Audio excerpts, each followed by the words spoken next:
What's going on, everybody? Welcome to the Big Show Sports Podcast. Again, I hope everyone is having a great night.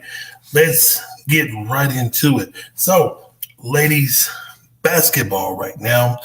We have Stanford. They are in a bar fight right now against Santa Clara, 18-14. And Ohio State, Lady Buckeyes, they beat Louisville 96-77. Let's get into the game for tomorrow, December the 1st. It's the ACC Big Ten Challenge, North Carolina versus Indiana. You have Maryland. They play Notre Dame. Utah versus Mississippi Valley. You have Gonzaga versus Stephen F. Austin. You have Nebraska versus Virginia Tech. NC State and Iowa.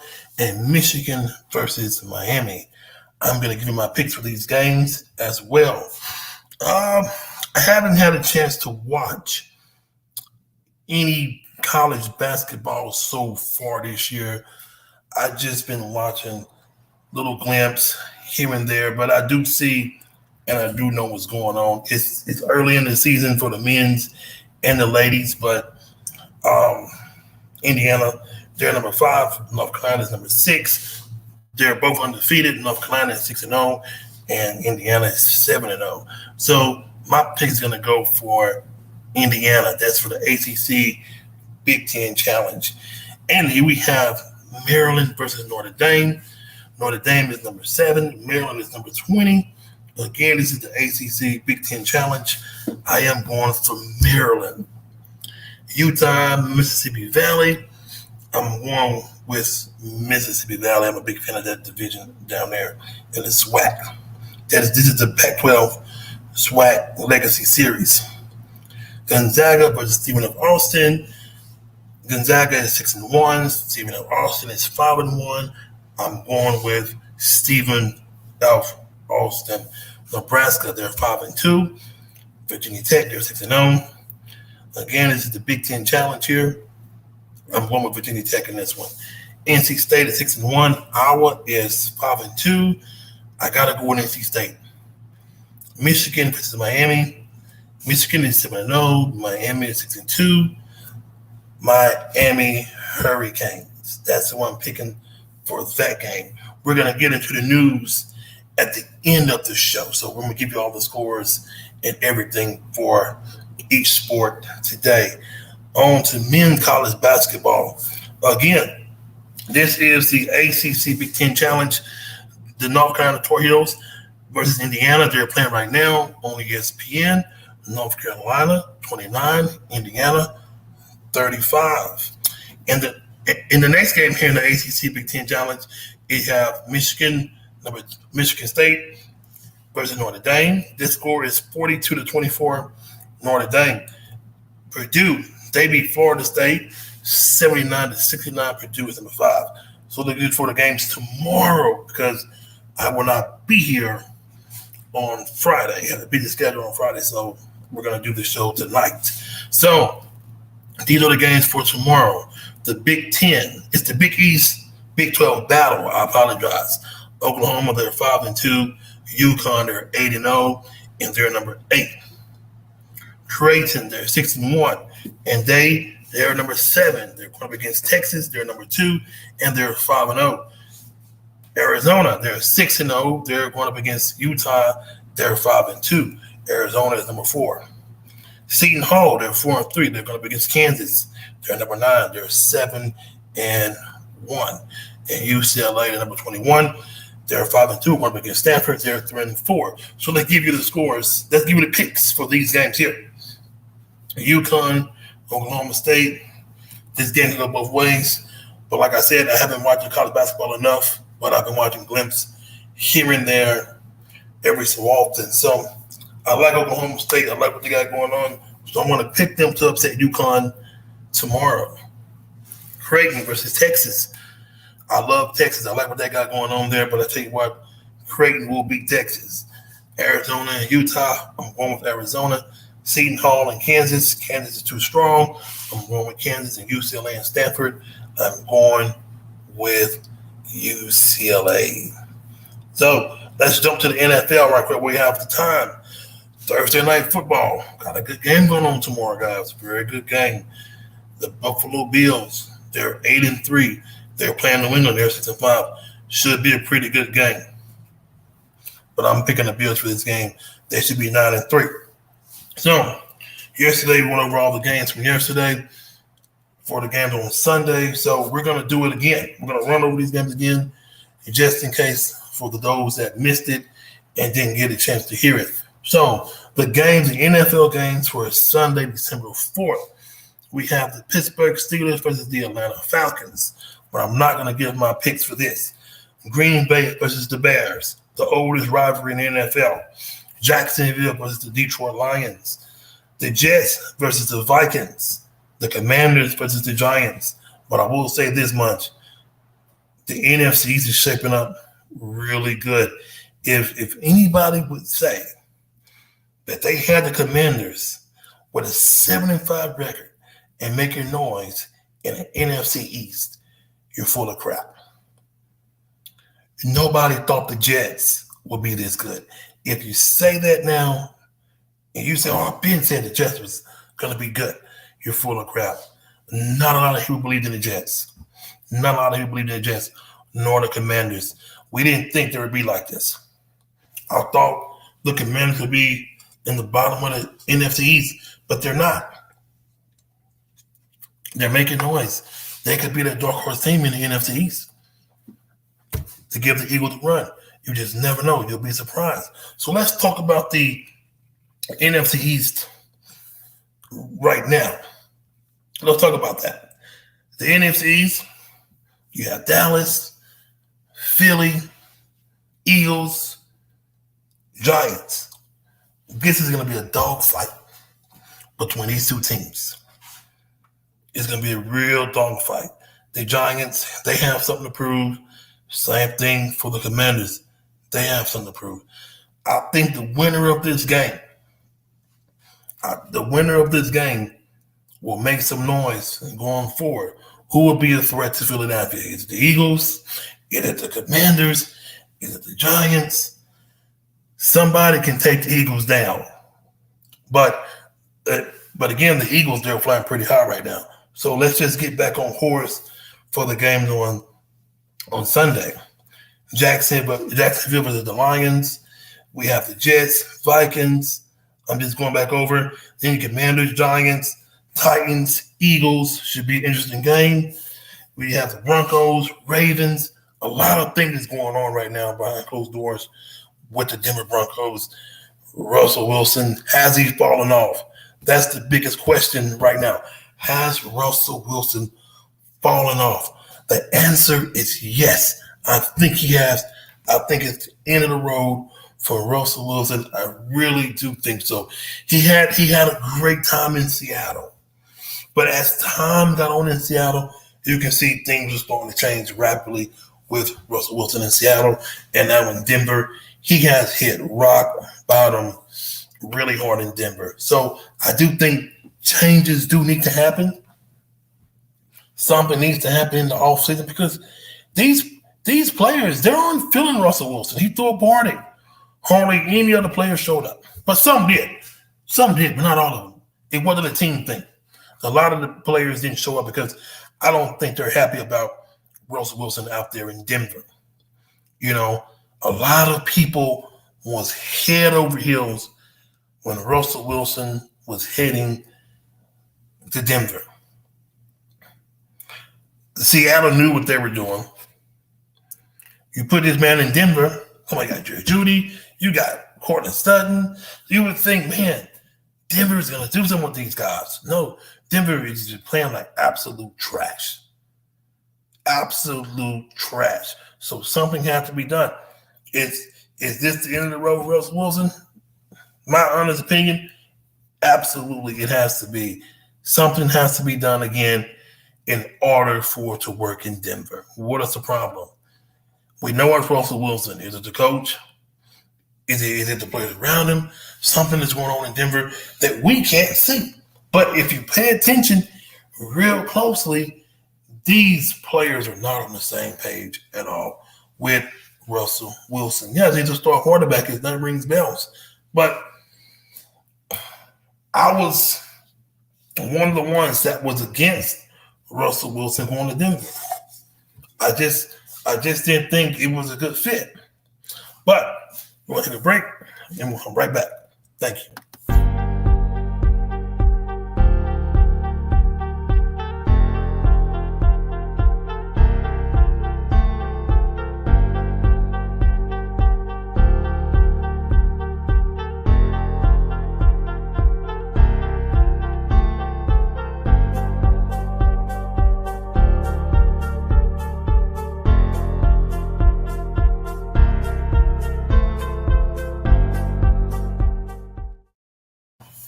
All right, I'm back. Thank you, everybody. But yeah, back to the Russell Wilson fiasco they have going on in Denver. It's a hot mess. How can you fix it? That's the question. But I ask the same question again. Maybe somebody can give me an answer. Is Russell Wilson washed up? Is he done? Should he hang it up? Same for Aaron Rodgers. Should he hang it up? Should Tom Brady hang it up after the season? Because they're not having the best season at all themselves in Tampa. But let's just keep going down the line here. Cleveland Browns, Houston Texans. We know what's going on in that game. We all know Deshaun Watson's making his debut in Houston this coming Sunday. We understand that, so we're just going to keep on going. Hopefully he does well. You have Seattle and the Rams. The Rams, they're playing pathetic. They're having the worst season to me from a Super Bowl team. The Miami Dolphins, they're playing the 49ers. This should be a pretty good game. Tua is doing really well. I think we all should give our apologies to Tua because this man is playing out of his mind. This man is playing very well. I'm not going to say MVP worthy, but he's playing really, really good. I thought when he got them hits out in Buffalo, and I think it was the Ravens, I thought he was finished. I thought he was done.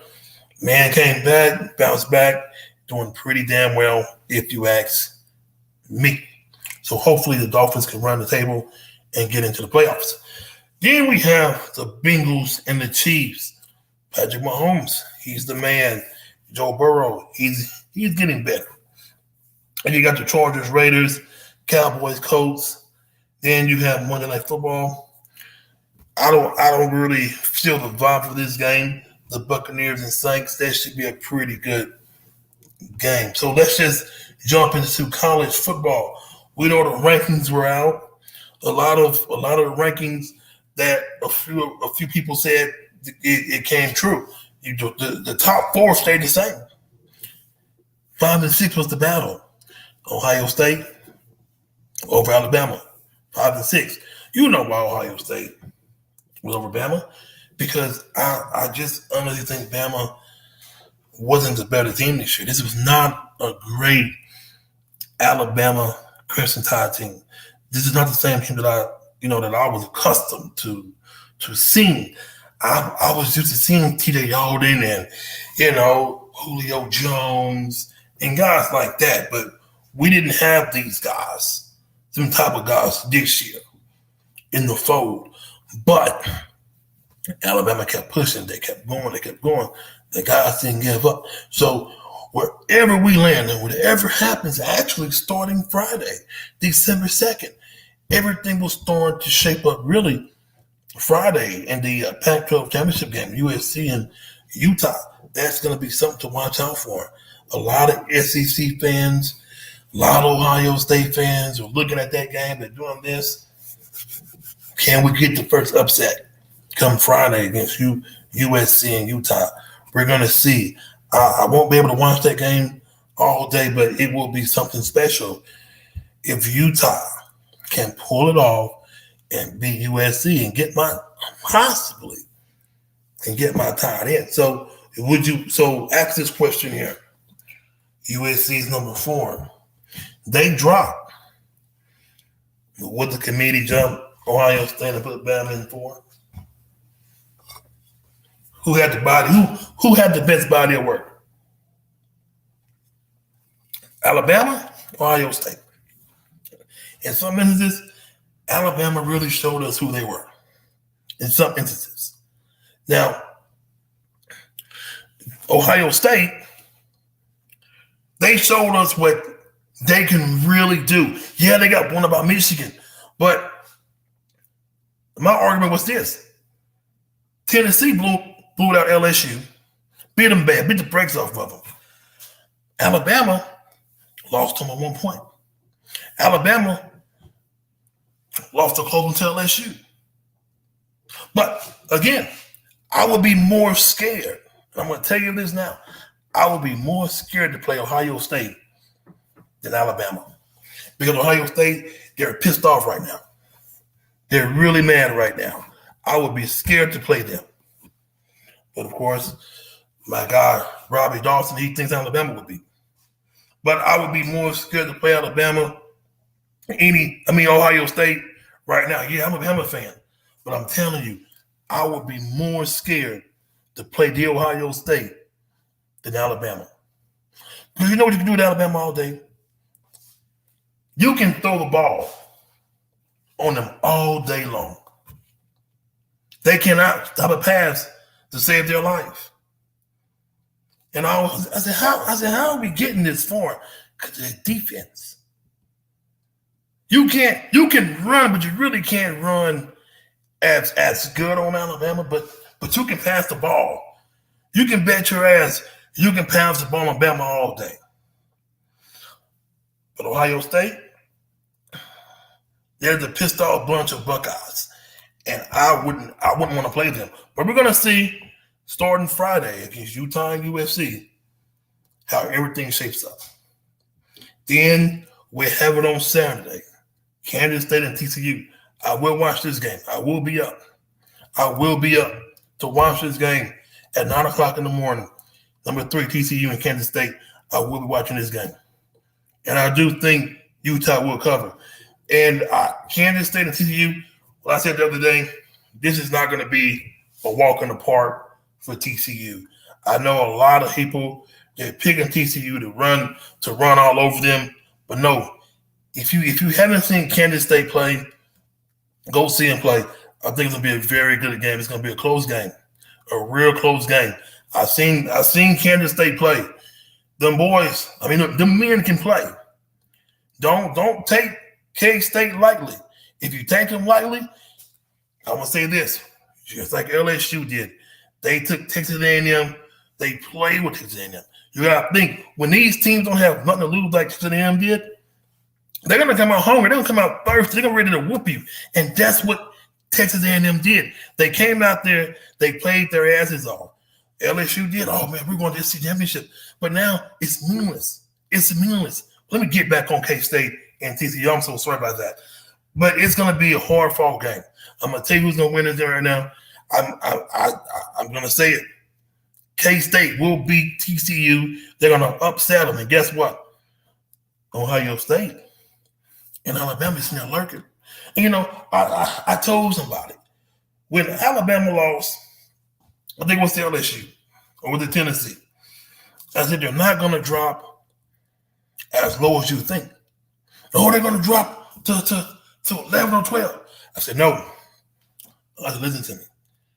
The committee loves Alabama. Everybody loves Alabama Crimson Tide. They argued with me. They told me, you're wrong. You don't know what you're talking about. When the results came out that following week, Bama was what, number 8? Or they were 9. They were somewhere around there. I said, because the committee, they know exactly what they're doing. They know exactly what they're doing. They did that because they want to see Nick Saban at least could try to get a taste or try to get a feel of the championship again. I'm telling you, if the upsets happen this weekend, Alabama and Ohio State is going to be right there. And then they're like, hey, what about Tennessee? What about Tennessee? They got smacked around by the Gamehawks. South Carolina put up 72 points on Tennessee. And you expect Tennessee to jump Alabama? Wait. How many games Alabama was blown out in? I can sit there all day.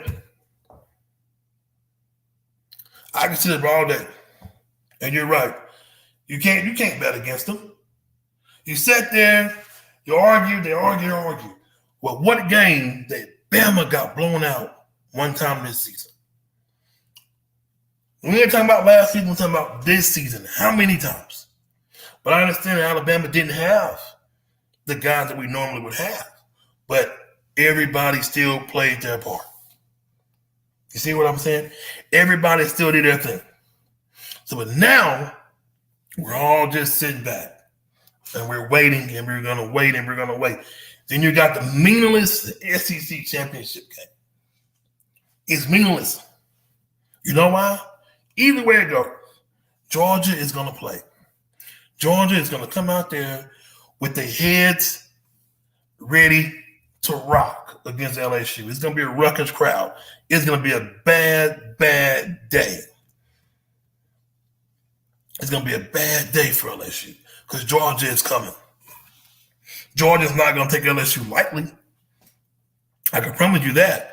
Kirby Smart got those men coached up. I'm not saying that Brian Kelly don't have LSU coached up, but I think Kirby Smart, he has that chip. They want to win that SEC championship. Tennessee ain't got a case. They're done.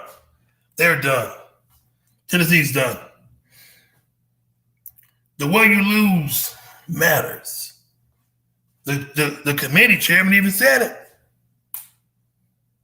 That South Carolina loss was horrible. That it rocked Tennessee. If Tennessee wouldn't have lost that game, I could say, maybe Tennessee should have been 5th. No, 6th. But no, they got rocked. Then you lost your star quarterback. All that matters. But Alabama didn't lose to a horrible team. Alabama lost to good teams. And that matters.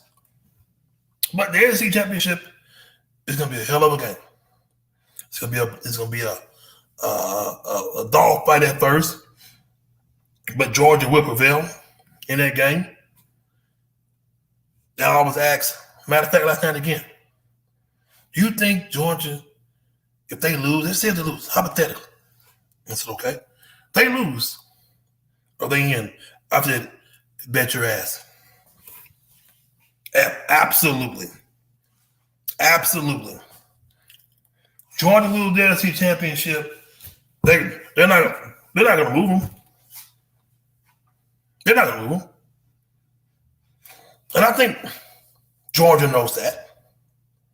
But that's not their focus right now. The focus is on LSU.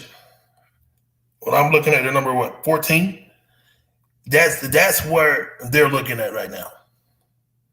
LSU. The keys to victory. I'm going to tell you the keys to victory for Georgia, and I'm going to get off this thing. I just want to do a quick show. The keys to victory against LSU. I'm going to tell you this. I'm going to switch it over.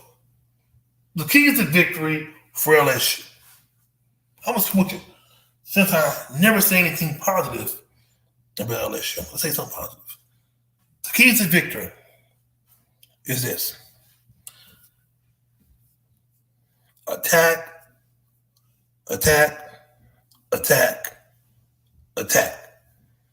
Don't let up. If you let up against Georgia, they're going to whoop you. Get them down. Keep your foot on them. If you don't, you get them time to get up. You give them time to breathe. Georgia's going to put up 50 points on you. Quick. Georgia will put up 50 points on you just that fast. You don't want to give them no leeway. You don't want to give them no time to get anything together. Whoop them. But then again, I was asked again, well, why wouldn't Georgia be dropped? Big Shaw? Because Georgia's been, to me, one of the best teams all season. To me, USC can make a case. USC is good. Yeah, they got their one loss. I even thought Oregon Ducks was going to make that push. But no, I got disappointed again. But I will say, the teams to watch out for next year, I got 5. 5 teams to watch out for next season. And one team that I want to see make a push. It's been a long time since I've seen this team make a push. So I'm going to start with them first after this little quick break here.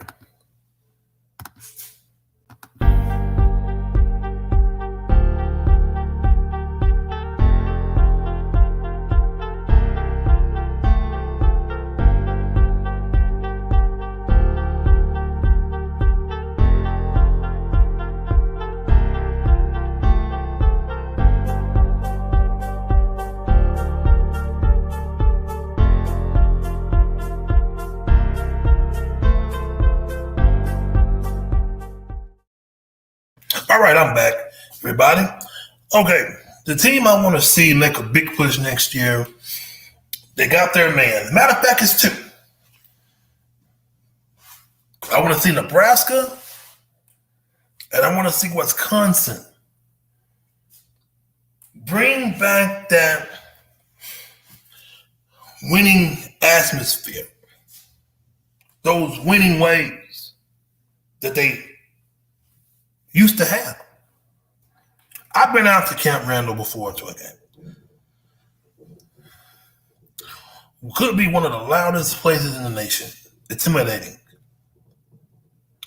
Could be more intimidating than Death Valley.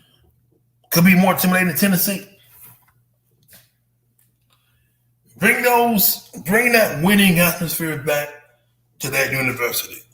Bring back the glory days of how those 2 programs was running college football.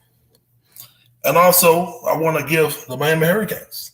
I think the problem is with the Hurricanes, I really do think so, fan base wise, it's been talked about. They should have their own stadium on campus in Coral Gables. You know, that's just me. I think that'll help the fan base a lot to get their own stadium on the university. You know, you don't see the Georgia Bulldogs driving 3-4 hours to go play a home game. They're right there on the campus in Athens. You don't see LSU driving 5 hours. Alabama.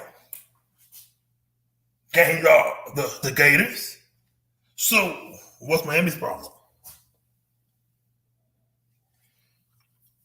But I would love to see Miami Hurricanes back into the glory days as well.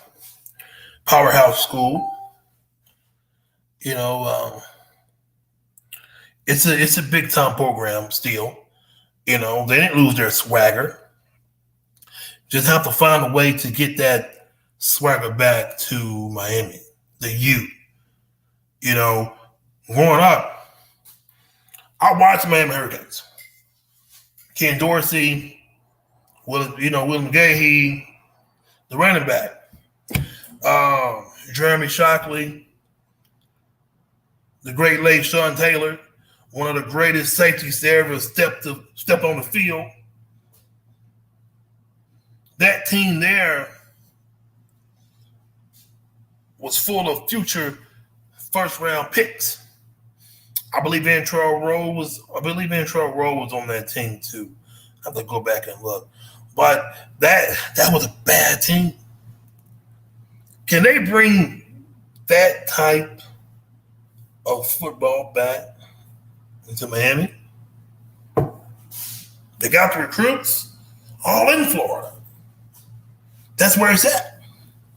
A lot of your great players come from the state of Florida.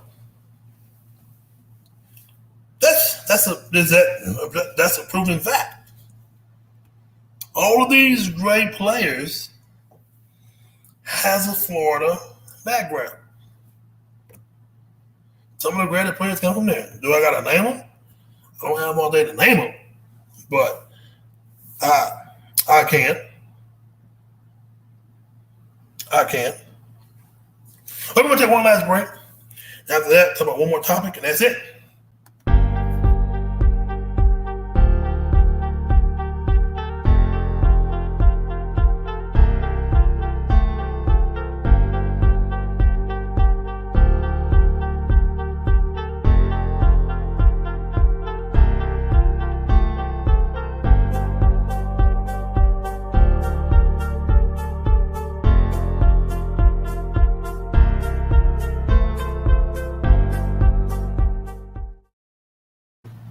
All right, I'm back, everybody.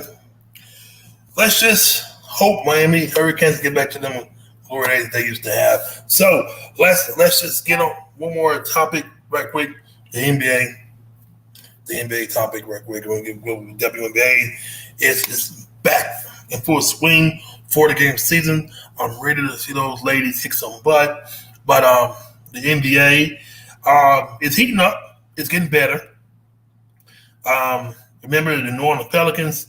That's one of my dark horse teams to run the West. But Phoenix and Denver, they're running it right now. But the Pelicans, they're doing their thing as well. Portland, they're falling off. They're falling off after a great start. Damian Lillard has to get back. He has to get back as soon as possible. But folks, I want to talk about this one topic, and then it's gonna be it. The old wrestling, like when The Rock, Stone Cold Steve Austin, Triple H, Undertaker, Kane, Mankind. When you think of wrestling, any wrestling, I'm walking on territory that I never talk about. What is your dream WWE match? What is your dream boxing match? Think about that. When I come back Saturday night, let me know. But that's it, everybody. Thank you for listening to the Big Star Sports Podcast. Y'all have a great night.